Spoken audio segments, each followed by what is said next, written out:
जय हिंद मित्रों, हमारे यूट्यूब चैनल स्टडी विद शरण में आपका स्वागत है। आज हिस्ट्री के एक बहुत ही इंपॉर्टेंट टॉपिक जहाँ से अक्सर हर एग्जाम में प्रश्न पूछे जाते हैं वो है प्राचीन भारतीय इतिहास के आधुनिक लेखक। प्राचीन भारत में जो भी लिखा गया इतिहास के दृष्टि से या बिना इतिहास के दृष्टिकोण को अपनाए, जैसे ऐतिहासिक दृष्टिकोण से लिखी हुई पुस्तकों में राजा तरंगड़ी मानी जाती है, सब लोग जानते हैं, कश्मीर के इतिहास पर लिखी गई है। इसमें एक ऐतिहासिक जो लेखन का एक अप्रोच होता है वो इसमें मिलता है। इसके पहले की बुक्स जो भारत में लिखी गई वो सामाजिक सुधार, नैतिक शिक्षा, इन सब पर थी, और इसी के क्रम में जो ऐतिहासिक तथ्य आ गए वो आ गए हैं। तिथिक्रम का बोध विदेशी कलाकारों में विदेशी जिस तरह से तिथिक्रम का बोध विदेशियों में था उस तरह का भारतीय इतिहासकारों में नहीं था, ये तो सच है। जिस तरह चीनियों में था, जिस तरह यूनानियों में था, उस तरह नहीं है। बाद में तिथिक्रम की व्यवस्था को सुलझाया गया, इसके अलग टॉपिक है। लेकिन आज हम देखेंगे आधुनिक भारतीय इतिहास लेखन की शुरुआत कैसे कैसे हुई, कहाँ से शुरू हुई और किस आज जो हमारा इतिहास लेखन है वो किस प्रक्रिया से गुजर करके यहाँ तक पहुँचा। हम जानते हैं कि भारत गुलाम रहा। ईस्ट इंडिया कंपनी 1600 में बनी। उसके बाद जो है 1765 में बंगाल और उड़ीसा, बंगाल बिहार जो है किसके अंग्रेज़ों के अधिकार में आ गया। अब अंग्रेज़ों के अधिकार में आ गया, प्रशासन चलाना उनका काम था। इस वजह से वहाँ पर उनको ज़रूरत पड़ी किसकी, कि भारतीय जो नीति कानून, यहाँ जो कानून चल रहा, नियम चल रहा, लोगों को जिसे न्याय करना है। अब न्याय करने के लिए जाहिर सी बात है कि यहाँ के दो भारतीय लड़ रहे हैं, न्याय करने वाला यूरोपीय, तो उसे समझ में तो आना चाहिए कि लड़ाई किस चीज़ की हो रही है, दोनों किस भाषा में बात कर रहे हैं, किस चीज़ के लिए लड़ रहे हैं, यहाँ का सिस्टम कैसे है, सामाजिक दो लोगों के ज़मीन का झगड़ा है तो कैसे निपटाएं, या मान ली दीवानी मुकदमे हैं या फौजदारी मुकदमा है या दोनों के कोई कल्चरल इशू है, किस तरह का इशू है। तो इसको सुलझाने के लिए जो अंग्रेज़ों ने हैं उन्होंने क्या किया कि जो ब्रिटिश जज थे, जो इंग्लिश जिसे हिंदू का है तो हिंदुओं के पीछे, हिंदुओं के लिए उन्होंने पंडित लगा दिए और मुस्लिम लॉ के अनुसार मौलवी लगा दिए, इस तरह से। लेकिन कब तक चलता है, इसके लिए ज़रूरत थी कि कुछ किया जाए। तो सबसे पहले जो विलियम जोन्स ने स्थापित किया एशियाटिक सोसाइटी ऑफ बंगाल की स्थापना की। एशियाटिक सोसाइटी ऑफ बंगाल की स्थापना की, उसका काम ही यही था कि यहाँ के जो कल्चरल इश्यूज़ हैं उनको सुलझाया जाए, उनसे संबंधित रिसर्च किया जाए, और जो ब्रिटिश या जो यूरोपीय लोग हैं उनको जो परेशानी होती है उसको सॉर्ट आउट किया जा सके। इसी क्रम में, इसी अध्ययन के क्रम में ही मनुस्मृति का अनुवाद किया गया ए कोड ऑफ जेंटू लॉज के नाम से 1776 में। मनुस्मृति का, चूँकि जो न्याय व्यवस्था थी वहाँ की या सामाजिक व्यवस्था थी, लगभग मनुस्मृति को फॉलो करते थे, हिंदू समाज था, तो उसके लिए एक कोड ऑफ जेंटू लॉज के नाम से 1776 में मनुस्मृति का अंग्रेजी में अनुवाद किया गया। इसीलिए इसी उद्देश्य से अभिज्ञान शाकुंतलम का 1789 में विलियम जोन्स ने किया अनुवाद अंग्रेजी में अभिज्ञान शाकुंतलम का, और भगवद गीता का 1784 में विल्किंस ने किया अंग्रेजी में। यानी सबसे पहले जो अनुवाद की जाने वाली पुस्तक थी भगवद गीता थी, सब विल्किंस ने किया। 1784 में एग्जाम में बहुत बार पूछा गया है। और अभिज्ञान शाकुंतलम 1789 में विलियम जोन्स ने किया अंग्रेजी में, इंग्लिश में। ये पर्याप्त नहीं थे, अभी भारतीय कल्चर इतना छोटा नहीं था कि एक बुक में आ जाए। इसलिए एक व्यक्ति थे जर्मनी के, मैक्स मूलर, उनका ज़्यादातर समय उनका ब्रिटेन में बीता था।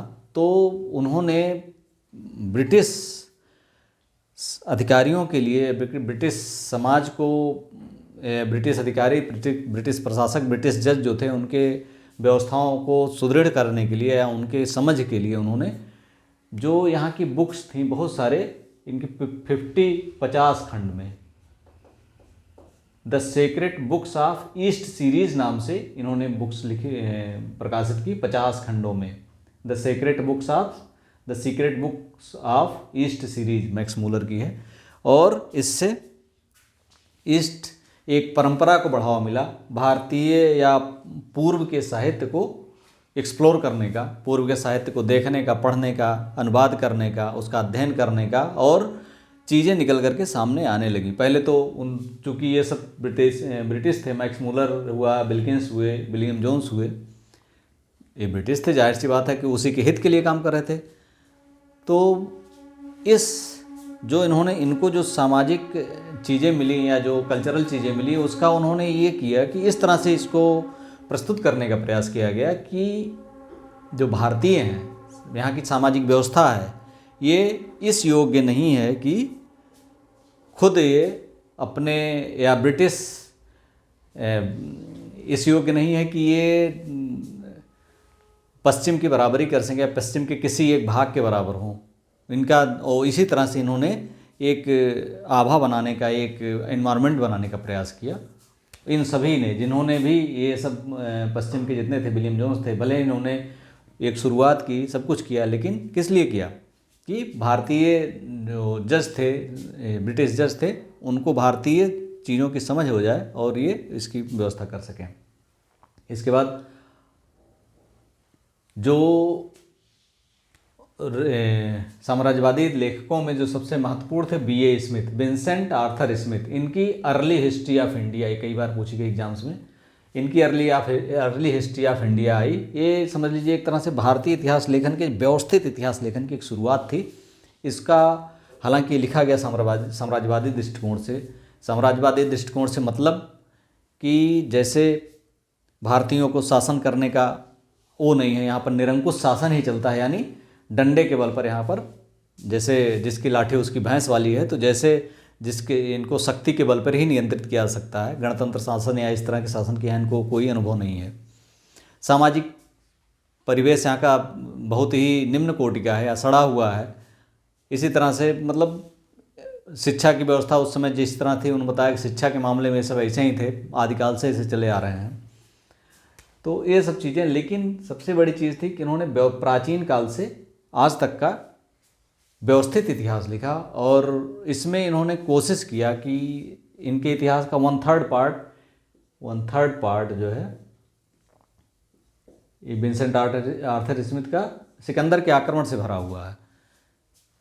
उनका कहना ये था, उनको दिखाने का ये था कि पश्चिमी सभ्यता जो है सर्वोत्कृष्ट है, आज भी सर्वोत्कृष्ट है और उस समय भी सर्वोत्कृष्ट थी, और भारतीयों को उसके शासन में रहने में अपने आप को गौरवान्वित महसूस करना चाहिए।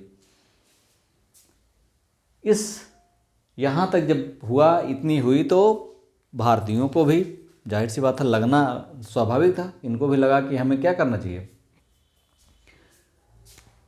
हम इतने बुरे तो नहीं हैं, हमारा इतिहास, हमारा समाज, हमारा सामाजिक परिवेश, हमारा कल्चर, हमारा अतीत इतना बुरा तो है नहीं जितना ये बता रहे हैं। तो इसकी शुरुआत इन्होंने की, राजेंद्र लाल मित्र थे, इन्होंने इंडो एरियंस नामक बुक लिखी।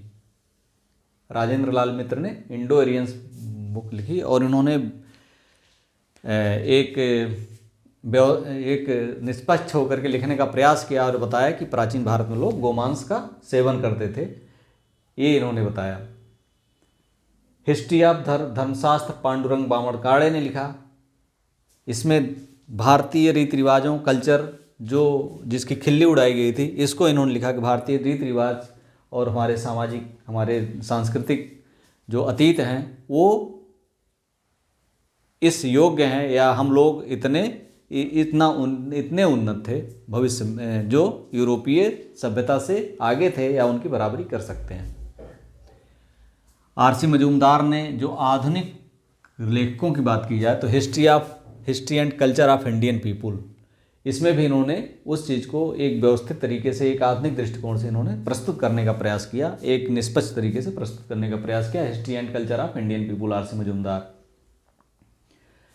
लेकिन इतना होने के बाद भी जो भी लिखा गया उत्तर भारत के बारे में लिखा गया, जैसे हिस्ट्री ऑफ धर्मशास्त्र में विवाह के बारे में तमाम सारे जो परिस्थितियाँ थीं वो बताई गई।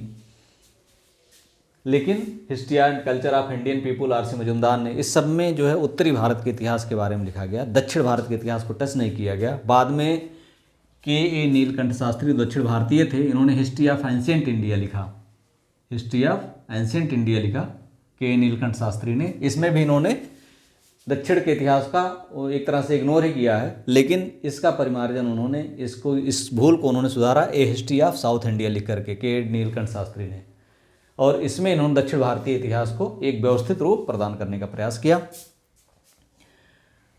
अभी हमने बताया कि जो साम्राज्यवादी इतिहासकार थे, अर्ली हिस्ट्री ऑफ इंडिया हुई, सीक्रेट रूट ऑफ सीरीज हुई, इसमें इन्होंने बताया था कि भारतीय केवल निरंकुश शासन के आदी हैं, यहाँ पर सामाजिक व्यवस्थाएं इस योग्य नहीं हैं, विवाह प्रथाएं इस तरह योग्य नहीं हैं कि जो पश्चिम की बराबरी कर सकें। इसलिए हिंदू पार्टी नामक बुक लिखी के.पी. जायसवाल ने 1924 में। के.पी. जायसवाल ने हिंदू पार्टी नामक बुक लिखी और इसमें बताया कि इन्होंने भारत में गणतंत्रों का अस्तित्व पहले से था, यहाँ गणतंत्र शासन पद्धति थी। ऐसा नहीं है कि जो है केवल निरंकुश शासन या डंडे के बल पर शासन के हम आदी हैं, यहाँ पर स्वशासन की भी व्यवस्था थी। और हालांकि इन्होंने इस पर राष्ट्रवाद का अतिरिक्त आवरण चढ़ाया है, जिसको बाद के इतिहासकारों ने इस पर थोड़ा सा टिप्पणी की है, उसको विरोध भी किया है, लेकिन हिंदू पार्टी लिख करके इन्होंने भरपूर जवाब साम्राज्यवादी इतिहासकारों का दिया। ये सब थे अभी तक जो ये लिखे गए, ये थे एक तरह से राजनैतिक उद्देश्य से लिखे गए। चाहे राष्ट्रवादियों ने राष्ट्रवादी उद्देश्य से लिखा, देश प्रेम के से प्रेरित होकर के लिखा, और साम्राज्यवादी इतिहासकारों ने एक अपने साम्राज्य को सुदृढ़ करने के उद्देश्य से इस इतिहास को लिखा। लेकिन ये इतिहास को इतिहास के रूप में लिखने का प्रयास राजनैतिक इतिहास की तरफ से अलग एक दृष्टिकोण देने का प्रयास wonder that was India A L. Basham ने लिखा। ए.एल. वासम ने एक बुक लिखी, वंडर दैट वाज इंडिया। ये इसमें एक कह सकते हैं कि जैसे कार्ल मार्क्स का दृष्टिकोण था, इसमें भौतिकवाद, अर्थव्यवस्था, समाज व्यवस्था, इतिहास में ये सब भी देखना जरूरी है। इस सब को एक बिना इन सब के देखे इतिहास का निर्माण अधूरा है। केवल राजनीति के बारे में बता देना इतिहास नहीं है, और इसको उन्होंने व्यवस्थित रूप प्रदान किया वंडर दैट वाज इंडिया में ए.एल. वासम ने। 1951 में बुक आई wonder that was India A L. Basham की, और इसी से एक शुरुआत हुई डी.डी. कौशाम्बी के द्वारा। डी.डी. कौशाम्बी ने भी उसी साम्राज्यवाद, उसी कार्ल मार्क्स के विचारधारा, या कह सकते हैं कि मार्क्सवादी विचारधारा पर आधारित an introduction to the study of Indian history लिखी डी.डी. कौशाम्बी ने। An introduction to the study of Indian history, इसमें भारतीय इतिहास को, भारतीय इकोनॉमी को, भारतीय राजनीति को, भारतीय समाज को, भारतीय संस्कृति को, सबको समेट कर इन्होंने एक व्यवस्थित रूप प्रदान किया। और इन्हीं के पब्लिकेशन में, इन्हीं के सानिध्य में ancient Indian culture and civilization a historical outline के रूप में सारे इनके जो कार्य थे प्रकाशित हुए।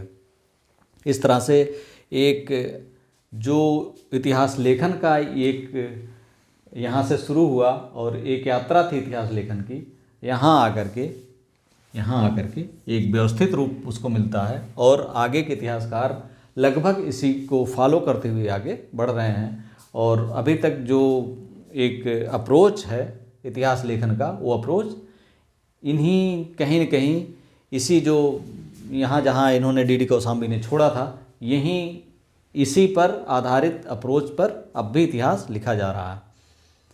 वीडियो अच्छा लगा तो like, subscribe and share. Thank you for watching. इस तरह की इन्फॉर्मेटिव वीडियो के लिए, आपके एग्जाम ओरिएंटेड वीडियो के लिए आप लगातार हमारा क्लास देखते रहिए, और सब्सक्राइब ना किया सब्सक्राइब करिए, कमेंट करिए, शेयर करिए। Thank you for watching.